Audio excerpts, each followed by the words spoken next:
You're free. Free to choose your career, free to speak your mind, free to live your life. So why does it feel like you don't really have a choice? Freedom sounds simple. You either have it or you don't, but real life doesn't feel like that. Two people can live in the same country, under the same laws, and still experience completely different levels of freedom.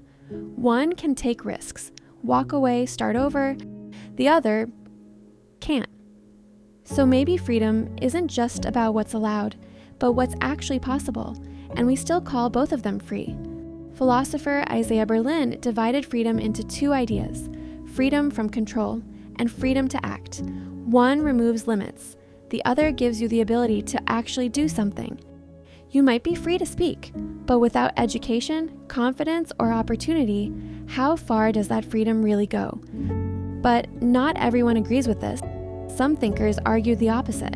Jean-Paul Sartre believed we are condemned to be free, that no matter the situation, we are always choosing. But is that always the case? Today, we're told we're more free than ever, free to choose our careers, free to choose our lifestyle, even free to choose what we consume. But look closer. Most of your choices that are shaped before you even make them, your environment, your upbringing, your financial situation, you're choosing, but not from a blank slate. You can choose your job, but can you afford to leave it? You can speak, but are you heard? You can choose, but only within options you didn't create. Here's something deeply uncomfortable. In the 1960s, psychologist Stanley Milgram ran an experiment. Participants were told they were part of a study on learning. They were asked to administer electric shocks to another person every time that person gave a wrong answer.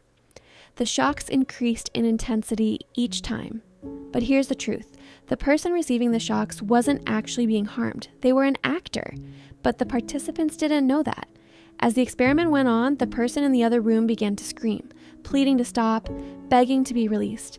And yet, a majority of participants continued. Not because they were forced or that they wanted to hurt someone, but because an authority figure in the room told them to continue. They could have walked away at any point, but most didn't. So what does that say about freedom? Because technically, they were free to refuse and walk out, and yet they didn't. Maybe the problem isn't that we don't have freedom, but that the conditions around us make it incredibly hard to use it. It doesn't take your freedom away. It shapes how you use it. We're free to consume, but not always free to question. How do you know if you are free? Try this. Think about one choice in your life, your job, your routine, your lifestyle. Now ask yourself, if I walked away from this, what would actually happen? Would I be okay? Or would everything fall apart? If walking away isn't really an option, was it ever a free choice to begin with?